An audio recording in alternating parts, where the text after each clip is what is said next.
பருப்பு சோறு ஆக போறோம் ஒரு 6 பேத்துக்கு.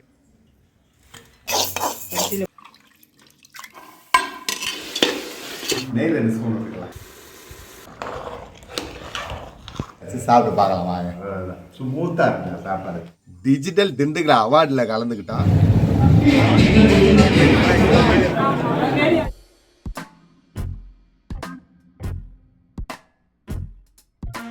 ஹலோ மாஸ்டர், இன்னைக்கு நம்ம ஒரு 6 பேர்த்துக்கு பருப்பு சோறு ஆக போகிறோம். அதுக்கு காம்பினேஷன் வந்து புளிக்குழம்பு, அதுவும் கொத்தரவங்க கருணக்கிழங்கு எல்லாம் போட்டு செய்வோம். அது இன்னொரு வீடியோவில் பார்ப்போம். இப்போ பருப்பு சோறு மட்டும் பார்க்கலாம் வாங்க.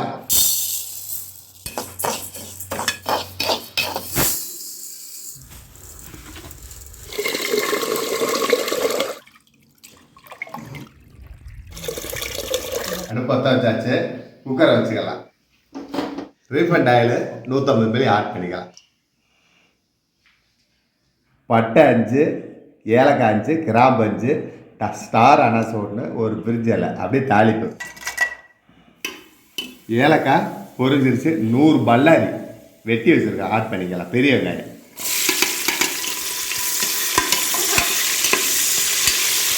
சின்ன வெங்காயம் 100 கிராம் ஆட் பண்ணிக்கலாம். வெங்காயம் கண்ணாடி பதத்தில் வணங்கிருக்கு. சின்ன வெங்காயம் அரைச்சி வச்சு தான் ஆட் பண்ணிக்கலாம்.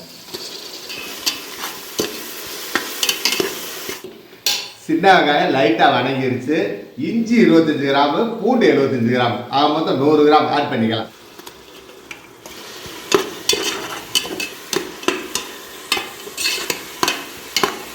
இஞ்சி பூண்டு வணங்கிக்கிட்டு இருக்கு. தக்காளி 150 கிராம் போட்டுடலாம். அது வணங்கட்டும், அப்படி எல்லாம் ஒன்றா.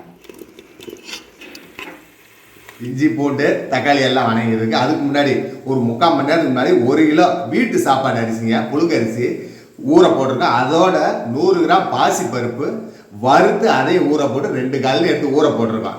ஏன்னா ஊறுறதுக்கு லேட் ஆகும், அதனால 3/4 மணி நேரத்துக்கு முன்னாடி ஊற போட்டிருக்கோம். வாங்க பாப்பா எப்படி பாருங்க. 1 மணி நேரம் 3/4 மணி நேரத்துக்கு முன்னாடி ஊற போட்டோம்.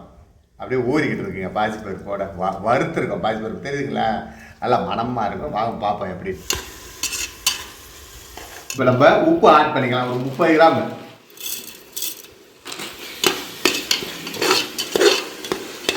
உப்பு ஆட் பண்ணியாச்சு. ஒரு 2 ஸ்பூன் பொடி ஸ்பூனில் மஞ்சள் போட்டுக்கலாம். பருப்பு சோறுக்கு மஞ்சளாக இருக்காம நல்லா இருக்கு கலர்.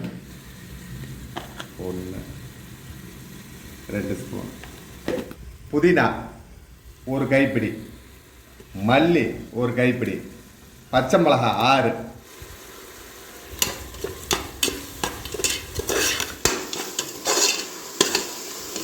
வர நல்லா வணங்கிருச்சு. இப்போ தண்ணி ஆட் பண்ணிக்கலாம். சரிங்களா? இப்போ நம்ம 1 கிலோ அரிசிக்கு விட்டான அளவு தான் சொன்னோம். 1 கிலோ அரிசி இது நிறையா இருந்துச்சு. 1க்கு 2 தண்ணி வச்சாலாம். சரிங்களா? 1க்கு 2. அடுப்பை ஹையில் வச்சாச்சு. மூடியை பரட்டி போட்டுக்கிறோம்.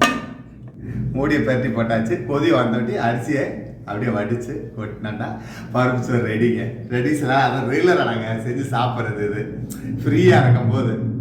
ஆமாம், வாங்க சாப்பிடலாம். எப்படி இருக்குன்னு பார்ப்போம். உலை வந்துருச்சு. அரிசி பருப்பு ஊறிக்கிட்டு இருந்துச்சுல, அதை அப்படியே ஆட் பண்ணிக்கலாம்.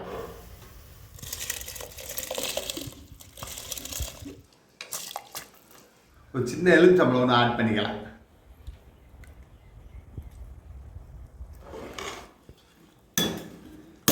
இப்போ புழுக்கரிசினால மூடியை கொஞ்சம் திருப்பி போட்டு வைப்போம், கொதிக்கணும். சரிங்களா? புழுக்கரிசினால மூடியை திருப்பி போட்டிருக்கோம். ஏன்னா பச்சை அரிசினா போட மாட்டோம். பிரியாணி அரிசி இந்த மாதிரி அரிசினா, இது புழுங்கரிசி வீட்டு அரிசினால மூடியை திருப்பி போட்டுருக்கோம். கொஞ்சம் தண்ணி குடிச்சு வேகட்டும், திறந்து கிண்டி விட்டுக்கலாம். கொதி வந்துருச்சு, கிண்டி விட்டுக்கலாம். அப்படியே ஒரு 2 ஸ்பூன் நெய் ஊற்றிக்கலாங்க. நெய் லாஸ்ட்டாக.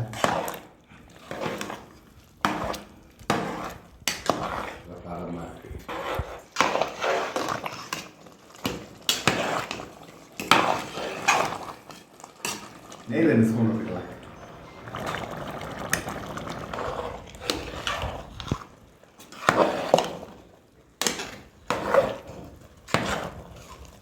தண்ணி வத்திருச்சு. அடுப்பை சிம்மில் வச்சாச்சு. மூடியை போட்டுக்கலாம். ஒரு 5 நிமிஷம் சிம்மில் வச்சுருக்கோம். அப்புறம் 5 நிமிஷம் சேர்ந்து நம்ம ஆஃப் பண்ணிக்கலாம். வாங்க.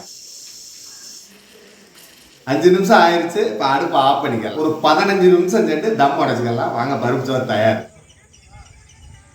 15 நிமிஷம் தம் ஆயிடுச்சு. தம் உடச்சிக்கலாம். வாங்க. அருமையாக இருக்குங்க.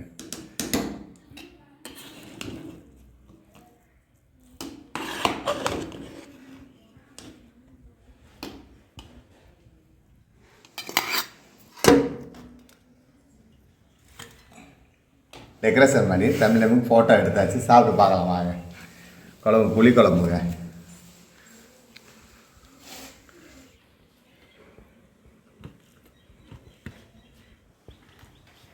அவ்வளோதான் ஸ்மூத்தாக இருக்குங்க சாப்பாடு. நீங்களும் அரிசி பருப்பு சாதம், பருப்பு சோறு சொல்லுவோம், அரிசி பருப்பு செஞ்சு பாருங்கள்.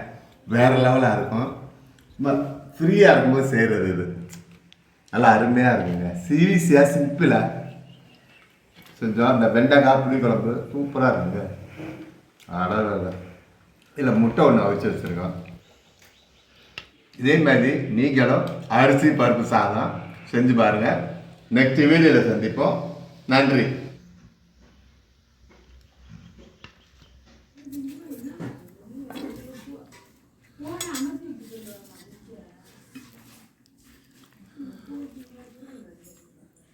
அரிசி பருப்பு சாதம் பார்த்தோம். அடடா வேறு லெவலுங்க. அதில் புதினா சட்னி கொஞ்சம் வச்சுருந்தோம் கடைசியாக செஞ்சு. அதில் தேங்காய் கொஞ்சம் எக்ஸ்ட்ரா அரைச்சிருந்தோம். புதினா கம்மியாக போட்டு தேங்காய் வேறு லெவலாக இருந்துச்சுங்க. நெக்ஸ்ட் வீடியோவில் கண்டிப்பாக நம்ம புதினா சட்னி காட்டுறோம். அது ஒரு 2 நிமிஷம் தான் ஓடும். அதனால் வேறு வீடியோவில் இணைச்சி அதை கண்டிப்பாக காட்டுவோம். இந்த பருப்பு சோறு சும்மா நார்மலாக வீட்டில் இருக்கும்போதே செய்வாங்க. சாப்பிடும்போது அந்த பாசி பருப்பு இருப்பாங்க. அப்படியே மென்மையாக இருந்துச்சுங்க. இதில் ஒரு முட்டை வச்சுருந்தோம். கிரேவி வேணாலும் சிக்கன் கிரேவி வச்சுக்கரலாம்.